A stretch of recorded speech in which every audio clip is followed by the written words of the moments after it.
Todo comenzó una noche ordinaria mientras escuchaba un podcast de terror en mi oficina. El relato sobre la bruja del Pedregal terminó con una amenaza que me hizo reír por escepticismo. Más tarde, mi novia y yo decidimos conducir hacia el Sacromonte en Amecameca para tomar fotografías. El lugar estaba completamente desierto y la oscuridad del cerro parecía tragarse la luz de nuestros faros. Mientras maniobraba el auto para tener una salida rápida, vi algo que desafiaba toda lógica. Una mujer vestida de blanco emergía de la caída del cerro donde no existía ningún camino. Ella no caminaba, sino que se deslizaba hacia arriba con un movimiento fluido y antinatural. Mi novia no vio nada y sugirió que solo era un reflejo de su espejo mientras buscaba un labial.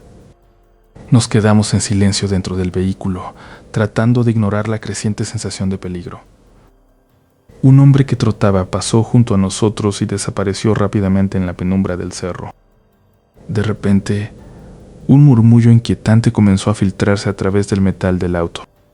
El sonido se transformó en un canto ininteligible que se volvía más fuerte con cada segundo. Mi novia entró en pánico y me suplicó que nos marcháramos de ese lugar de inmediato. Encendí las luces altas y aceleré a fondo por el camino empedrado sin mirar atrás. No soy alguien fácil de sugestionar, pero sé que lo que escuchamos no era de este mundo. Todo ocurrió el mismo día en que esa historia de la bruja cruzó mi camino. Ahora, Uriel, te contaré la leyenda que realmente aterra a mi familia desde hace generaciones. Mi abuelo me contaba que en su pueblo las casas eran de adobe y pino seco. Era un lugar tranquilo, pero las sombras en las esquinas siempre guardaban secretos antiguos. Cada año, un pequeño circo modesto llegaba para entretener a los habitantes del pueblo. No era un espectáculo grande, pero había algo en los payasos que incomodaba a todos. Sus trajes eran de una época pasada, y sus gorros puntiagudos les daban un aire teatral y siniestro. Jamás se les oía hablar, ni siquiera cuando estaban fuera del escenario. Mientras otros artistas socializaban, ellos desaparecían tras la lona inmediatamente después de su acto. Los rumores en el pueblo crecían, sugiriendo que aquellos hombres no eran seres humanos normales. Se decía que si alguien rezaba el Padre Nuestro durante su función, ocurriría una desgracia. Mi vecino, un hombre terco y curioso, decidió poner a prueba esa oscura leyenda. Se sentó en las gradas de madera, esperando el acto principal de la cuerda floja. Un payaso comenzó a caminar sobre el delgado cable sin ninguna red de protección debajo. El vecino cerró los ojos y comenzó a murmurar las palabras de la oración prohibida. En el instante en que terminó la plegaria, el payaso perdió el equilibrio y cayó al vacío. El impacto contra el suelo fue seco y aterrador, silenciando a toda la audiencia de golpe. Un charco de sangre comenzó a extenderse rápidamente bajo el cuerpo inmóvil del artista. Los gritos de los niños rompieron el silencio mientras el pánico se apoderaba del lugar. Uno de los otros payasos se acercó al vecino y puso una mano gélida sobre su hombro. Con una voz profunda e inhumana, le preguntó por qué les había hecho tanto daño. El vecino huyó del circo con el corazón latiendo desbocado y el terror en las venas. Durante una semana intentó convencerse de que todo había sido un accidente lamentable. Pero entonces, 3 hombres sin maquillaje aparecieron en su puerta para cobrar la deuda. La verdadera pesadilla apenas estaba comenzando para él y para todo el pueblo. El viento de la mañana trajo consigo un olor rancio a serrín y pintura vieja que invadió las calles del pueblo. Sin previo aviso ni carteles publicitarios, unas caravanas de madera desgastadas se detuvieron en la plaza principal. Los habitantes salieron de sus casas con la mirada cargada de una extraña desconfianza hacia los recién llegados. No se escuchaba música alegre ni el bullicio típico de los feriantes que suelen visitar la región. Una carpa de lona remendada y oscurecida por el tiempo comenzó a alzarse como un monumento a la decadencia. Desde las sombras de los carromatos, los primeros payasos comenzaron a descender con movimientos mecánicos. Sus trajes no eran de colores brillantes, sino de sedas amarillentas y encajes que parecían haber sido desenterrados. Las caras de aquellos hombres estaban cubiertas por una espesa capa de maquillaje blanco que se agrietaba con cada gesto. Ninguno de ellos hablaba, manteniendo un voto de silencio que resultaba asfixiante para quienes los observaban. Un payaso especialmente alto se detuvo frente a la iglesia, mirando fijamente la cruz con una sonrisa pintada de negro. Su risa no producía sonido alguno, pero sus hombros se sacudían en una pantomima macabra de alegría. El cura del pueblo cerró las puertas de madera pesada al sentir la presencia impura de los visitantes. Los niños, que usualmente corren hacia las ferias, se escondieron detrás de sus madres con un miedo instintivo. Los payasos comenzaron a repartir volantes hechos de un papel pergamino que se deshacía entre los dedos. En el papel solo se veía una ilustración de una cuerda floja que cruzaba un abismo sin fondo. Una de las artistas del circo, con la piel tan pálida como el mármol, se paseaba con una muñeca de porcelana rota. Los perros del pueblo empezaron a aullar al unísono, creando una sinfonía de lamento que erizaba la piel. El vecino de la casa contigua, un hombre escéptico y rudo, observaba la escena con una mueca de desprecio. Él no creía en maldiciones y decidió acercarse a uno de los payasos para burlarse de su atuendo. El payaso no se inmutó, permaneciendo tan inmóvil como una estatua de cera bajo el sol poniente. Cuando el vecino intentó tocar el hombro del payaso, sintió un frío glacial que le recorrió todo el brazo. Retiró la mano rápidamente, dándose cuenta de que debajo de la ropa no parecía haber carne ni hueso.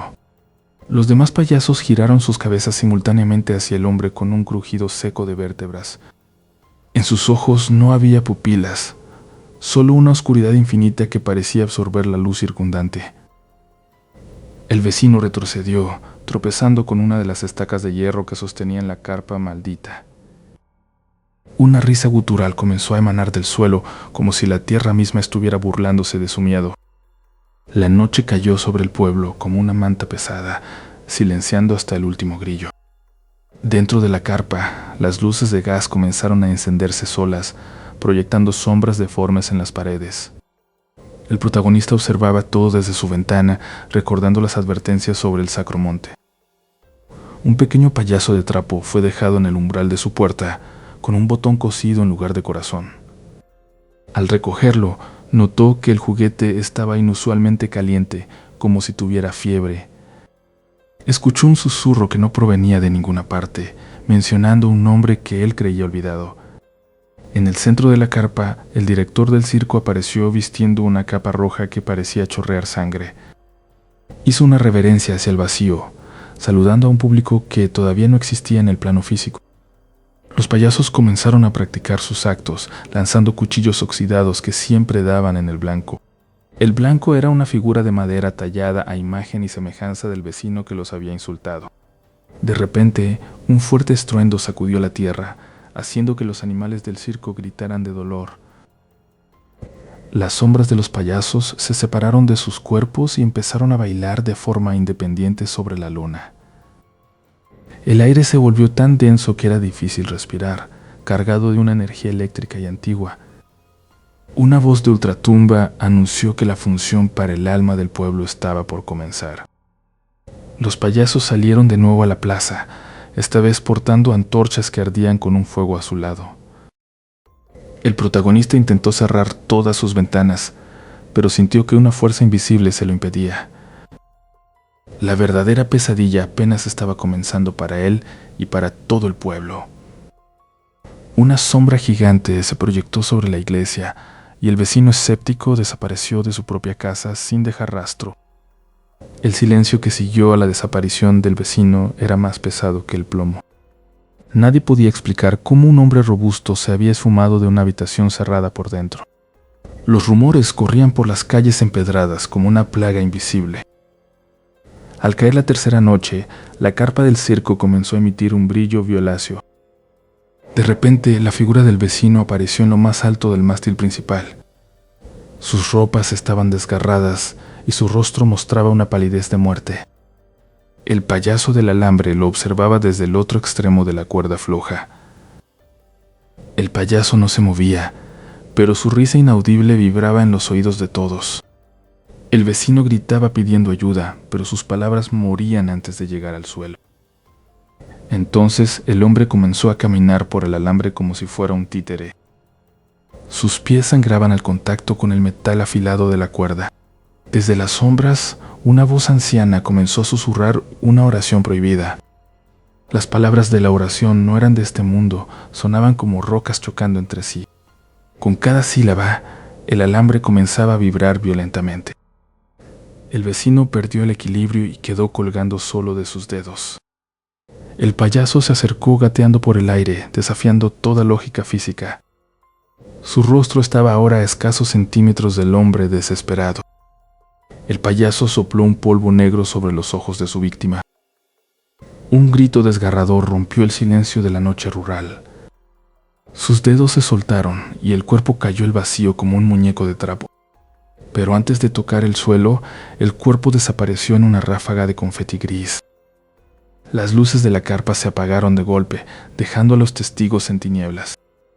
En la oscuridad se escuchaba el sonido de algo pesado siendo arrastrado por la arena. La gente huyó despavorida, tropezando con las sillas y con sus propios miedos. Al amanecer, el circo se había ido, dejando solo un círculo de hierba quemada. En el centro del círculo yacía una pequeña figura de madera tallada. La figura tenía la misma ropa que el vecino llevaba puesta la noche anterior. El rostro del muñeco estaba congelado en una expresión de agonía eterna. El protagonista recogió la figura, sintiendo un calor antinatural emanando de ella. De pronto el aire se volvió gélido a pesar del sol de la mañana. 3 sombras alargadas se proyectaron desde el bosque cercano. Eran los payasos que observaban desde la linde de los árboles. Uno de ellos sostenía una botella de aguardiente que brillaba bajo la luz. El protagonista intentó correr, pero sus pies estaban clavados al suelo. Los payasos comenzaron a avanzar sin caminar, deslizándose sobre la hierba. Sus trajes de seda crujían como hojas secas en el viento. El protagonista cerró los ojos, esperando un impacto que no llegaba. Al abrirlos, los payasos estaban frente a él, rodeándolo en un círculo perfecto. El payaso principal extendió la mano y le ofreció la botella de cristal. Una voz gutural susurró desde el interior de la botella. Es hora de que veas lo que él vio. El eco de aquella voz gutural dentro de la botella de aguardiente me paralizó el corazón. Sentí un frío glacial que no pertenecía a la noche de verano subiendo por mis piernas. De repente, 3 golpes secos y pesados resonaron contra la madera de la puerta principal. No esperaba a nadie a esa hora, mucho menos después de la tragedia que acababa de presenciar. La puerta se abrió sin que yo tocara el cerrojo, gimiendo sobre sus bisagras oxidadas. 3 figuras altísimas recortadas contra la luna llena proyectaban sombras deformes hacia el interior. Eran los payasos del circo, pero sus rostros no eran de carne, sino de una pintura cuarteada y antigua. El primero de ellos entró con un paso rítmico, haciendo que los cascabeles de su traje sonaran como huesos chocando. Sus ojos eran simples agujeros negros que parecían absorber la poca luz de mi lámpara de aceite. Mis extremidades se negaban a obedecer mientras ellos rodeaban la mesa donde estaba el aguardiente. El segundo payaso extendió una mano enguantada y tomó la botella con una delicadeza repulsiva. Sin mediar palabra, el tercer payaso me sujetó la mandíbula con una fuerza que amenazaba con romperme el hueso. Me obligaron a abrir la boca mientras el olor a azufre y alcohol rancio inundaba mis fosas nasales. El líquido ardiente bajó por mi garganta como si fuera metal fundido, quemando cada fibra de mi ser. Al instante, las paredes de mi casa comenzaron a ondularse como si estuvieran hechas de tela vieja. Los payasos empezaron a reír, pero no era un sonido humano, sino un chirrido de metal contra piedra. Mis sentidos se fragmentaron y de pronto me encontré en medio de una carpa de circo infinita. Miles de ojos me observaban desde las gradas vacías, parpadeando al unísono. El aire se volvió espeso y pegajoso, dificultando cada una de mis respiraciones. Uno de los payasos apareció frente a mí, sosteniendo un espejo que no reflejaba mi rostro, sino un cadáver. Intenté gritar, pero de mi boca solo salieron plumas negras y acerrín húmedo. Me obligaron a caminar sobre un cable delgado suspendido sobre un abismo sin fondo. Abajo en la oscuridad podía escuchar los lamentos de aquellos que habían fallado antes que yo. Los payasos cortaban el aire con látigos de fuego que restallaban cerca de mis oídos. Cada chasquido del látigo se sentía como un corte real en mi espalda, aunque no hubiera contacto físico. Comprendí que esto no era una alucinación, sino una tortura diseñada para quebrar mi espíritu. Recordé la oración que mi vecino había susurrado y el terror me invadió de nuevo. Los payasos comenzaron a cantar una nana en un idioma que no lograba identificar. El mundo giró violentamente y me encontré de vuelta en mi cocina, pero todo estaba cubierto de moho negro. Los 3 payasos seguían allí, sentados a mi mesa como si fueran dueños de mi hogar. Quise correr hacia la salida, pero mis pies estaban clavados al suelo por una fuerza invisible. Uno de ellos sacó una aguja larga y comenzó a coser el aire frente a mis ojos. Sentí puntadas reales cerrando mis párpados, aunque sus manos estaban a metros de distancia. La oscuridad total me rodeó mientras los payasos susurraban promesas de una eternidad de juegos. Mi mente empezó a quebrarse bajo el peso de sus risas incesantes y la agonía física. De repente, el silencio regresó, pero era un silencio denso y cargado de una presencia maligna. Me atreví a abrir los ojos y vi que los payasos se habían ido, dejando solo la botella vacía. Pero al mirar mis manos, descubrí que mis dedos estaban manchados con la misma pintura blanca de sus rostros. Escuché un llanto infantil proveniente de la habitación de mi vecino, un sonido que no debería existir. Al asomarme por la ventana, vi a mi vecino meciendo algo que no era un bebé, sino un muñeco de trapo gigante. El muñeco giró su cabeza de tela y me miró con ojos hechos de botones oxidados. Sentí que la marca de los payasos estaba grabada en mi alma para siempre. Las sombras en las esquinas de mi casa empezaron a tomar formas redondeadas y grotescas.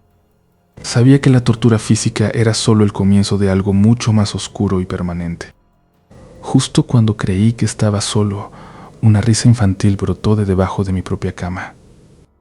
La risa bajo mi cama no era humana, sino el crujido seco de algo relleno de paja.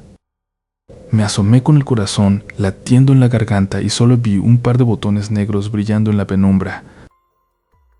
A la mañana siguiente, encontré a mi vecino sentado en su porche, hablando solo con un muñeco de trapo sobre sus rodillas. Sus dedos acariciaban la tela sucia con una ternura que me revolvió el estómago. Cuando me vio, sus ojos estaban inyectados en sangre y su piel lucía pálida como el papel. Me dijo que los payasos le habían dejado un regalo para compensar su caída en la cuerda floja. Pasaron los días y los muñecos comenzaron a aparecer en lugares imposibles de su casa. Los encontraba colgados del techo o sentados a la mesa como si estuvieran esperando su cena. El vecino dejó de trabajar en el campo, asegurando que los muñecos le daban órdenes secretas. Su esposa me buscó llorando, diciendo que él ya no la reconocía a ella ni a sus hijos. Ella afirmaba que por las noches los muñecos se movían solos por los pasillos. Un olor a humedad y algodón podrido comenzó a emanar de la vivienda. Una noche escuché gritos desgarradores que venían desde el otro lado de la cerca. Corrí hacia allá y encontré la puerta bloqueada desde adentro con pesados muebles. A través de la ventana vi al vecino blandiendo un hacha contra las sombras. Él gritaba que los muñecos le estaban robando la piel a su familia. Los hijos del vecino estaban acurrucados bajo la mesa, temblando de puro terror. Lo que él veía como monstruos eran en realidad sus propios seres queridos. En su delirio provocado por el circo, el primer hachazo cayó sobre la mesa de madera. El segundo golpe fue un error fatal que manchó las paredes de un rojo irreversible. Logré entrar rompiendo un cristal y el silencio que encontré fue más ruidoso que los gritos. El vecino estaba sentado en el suelo, rodeado de restos de trapo y algo mucho peor. Había destrozado a sus muñecos, pero el suelo no estaba lleno de paja, sino de su propia historia. La policía llegó poco después, pero el hombre ya no estaba en este mundo, mentalmente hablando. Antes de que se lo llevaran, me susurró que los payasos vendrían ahora por mí. La casa quedó marcada y nadie en el pueblo se atrevía a pasar por esa acera al anochecer. Sin embargo, los muñecos no se fueron con la policía ni desaparecieron con el tiempo. Semanas más tarde, mi madre comenzó a encontrar pequeñas figuras de trapo bajo su almohada. Eran diferentes, más pequeñas, con hilos de colores que recordaban a la santería. Ella decía que escuchaba pasos pequeños corriendo sobre el tejado durante las madrugadas. Mi madre siempre había sido una mujer de fe, pero esta vez sus oraciones no traían paz. Decidió llamar a su padrino, un hombre que conocía los secretos de la magia negra colombiana. El hombre llegó envuelto en un abrigo largo, cargando un maletín que olía a incienso y tierra vieja. Al entrar en nuestra sala, se detuvo en seco y su rostro se tornó gris. No miró a mi madre, sino a las esquinas superiores de las paredes. Afirmó que la tragedia del vecino no fue locura, sino un festín para una entidad antigua. Nos advirtió que los payasos eran solo recipientes, cáscaras vacías para algo mucho más voraz. Esa noche el padrino realizó un círculo de sal, pero la sal comenzó a tornarse negra al instante. Los muñecos de trapo que habíamos quemado reaparecieron en la ventana, observando el ritual. El padrino me miró con pavor y gritó que el error no fue del vecino, sino nuestro por dejarlos entrar. Justo entonces, la puerta principal se abrió de par en par, sin que nadie la tocara. Desde la oscuridad del patio, un par de zapatos de payaso gigantes avanzaron lentamente hacia la luz. Los zapatos gigantes se detuvieron justo en el borde donde la luz de la bombilla perdía su fuerza. Mi madre soltó un grito ahogado mientras retrocedía hacia el pasillo oscuro de la casa. El silencio que siguió fue más pesado que cualquier estruendo que hubiéramos escuchado antes. Al amanecer, no encontramos rastro de los payasos, pero el ambiente en la casa había cambiado para siempre. Mi madre comenzó a encontrar pequeños mechones de cabello negro esparcidos por las almohadas. Eran pelos que no pertenecían a nadie de la familia, gruesos y con un olor a humedad antigua. Una tarde, mientras limpiaba el armario del fondo, un bulto extraño cayó desde el estante más alto. Era una muñeca de trapo deforme, con ojos de botón desalineados y una boca cosida con hilo rojo. Lo más aterrador era que la muñeca vestía un trozo de tela cortado de un vestido viejo de mi madre. Mi tía, al ver el objeto, palideció y nos dijo que aquello era santería de la más oscura.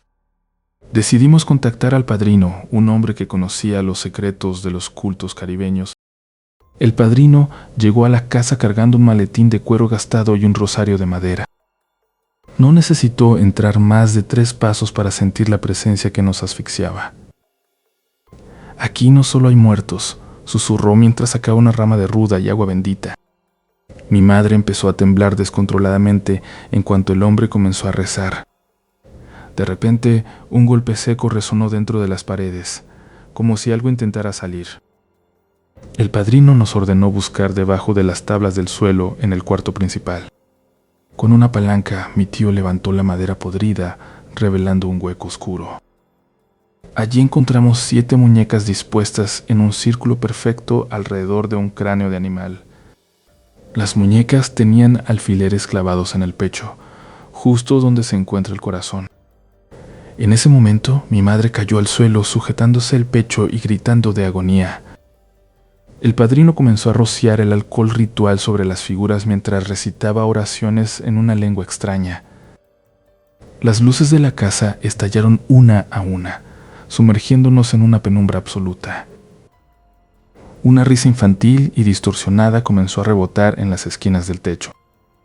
«Es la entidad que trajeron de Colombia», advirtió el padrino con voz ronca. Nos explicó que alguien había pagado un precio muy alto para maldecir nuestra sangre. Recordé entonces a la vecina que siempre nos miraba con odio desde su ventana. El padrino tomó las muñecas y las envolvió en una tela negra para sacarlas de la propiedad. Al tocarlas, las muñecas parecieron soltar un gemido casi inaudible de protesta. Mi madre recuperó el aliento, pero sus ojos estaban inyectados en sangre. El padrino nos dijo que el ritual de limpieza solo era el principio de una guerra espiritual. Durante las siguientes noches, los espejos de la casa empezaron a empañarse sin motivo alguno. En el vapor del cristal se podían leer nombres de familiares que ya habían fallecido. Mi hermano menor aseguraba que un niño sin ojos lo observaba desde el armario cada noche. La protección que el padrino nos había dejado parecía estar debilitándose con cada hora que pasaba. El aire se volvió tan denso que era difícil respirar, cargado de un olor a azufre y flores podridas. Escuchamos un rugido sordo que provenía de los cimientos mismos de la estructura.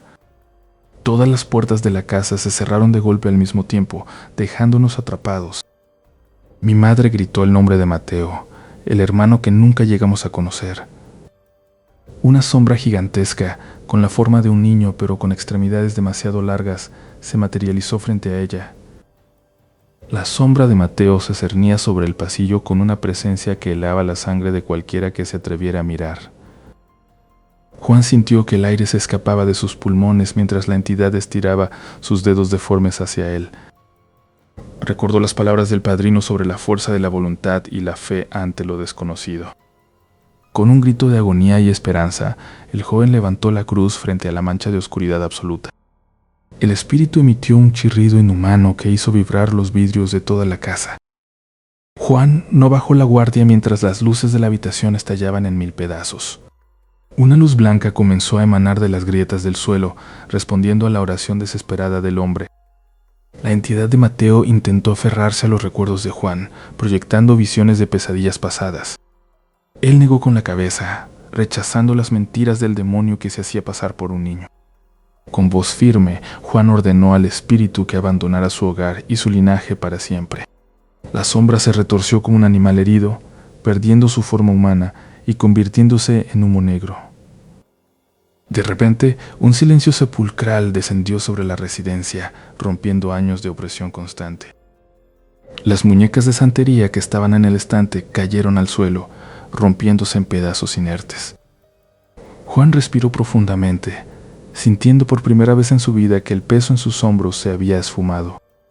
Pasaron los años y Juan creció, convirtiéndose en un hombre dedicado a proteger a los demás de lo invisible. Aunque las cicatrices mentales permanecían, ya no escuchaba los susurros de los payasos en las ferias. Visitó la tumba de su madre para informarle que la maldición finalmente se había roto. El viento sopló suavemente, agitando las cintas de las coronas de flores como un último adiós. Juan recordó al vecino y la tragedia del circo, rezando por el descanso de aquellas almas atormentadas. Había aprendido que la luz siempre es más fuerte que la oscuridad si uno tiene el valor de sostenerla. La casa que una vez fue el epicentro del terror fue bendecida y convertida en un hogar lleno de vida. Sin embargo, Juan nunca olvidó las lecciones aprendidas en aquellas noches de pesadilla. Se aseguró de que sus propios hijos supieran cómo protegerse, no con miedo, sino con sabiduría. A veces, en las noches más frías, sentía una presencia lejana, pero ya no era una amenaza. Era simplemente un recordatorio de que el mundo es mucho más vasto de lo que percibimos. La historia de los payasos y las muñecas se convirtió en una leyenda local, contada en voz baja por los ancianos. Pero para Juan no era una leyenda, sino la verdad grabada en su propia piel. Con el tiempo el pueblo recuperó su alegría y el circo maldito nunca volvió a aparecer en los mapas. Juan cerró su diario, sabiendo que su testimonio serviría como escudo para las futuras generaciones. La oscuridad había perdido su presa y el sol finalmente brillaba sin sombras que lo ocultaran. Se levantó de su silla y caminó hacia la cocina, donde el olor al café recién hecho lo esperaba. El sonido de la risa de su familia llenaba los pasillos que una vez resonaron con gritos. Miró el retrato de su madre en la pared y le guiñó un ojo, compartiendo un secreto eterno. Agradeció al universo por la segunda oportunidad y por la fuerza que encontró en su interior. La lucha contra Mateo había terminado, dejando solo el eco de una victoria espiritual. Las sombras ahora eran solo eso, simples ausencias de luz sin voluntad propia. Juan se sentó en el porche, viendo cómo el mundo seguía su curso con una tranquilidad renovada. Sabía que, pasara lo que pasara, él estaba listo para enfrentar cualquier misterio que el futuro le deparara. El círculo se había cerrado y la paz finalmente reinaba en la tierra del Sacro Monte. Descansen en paz todos aquellos que sufrieron, pues la luz ha triunfado sobre la oscuridad eterna.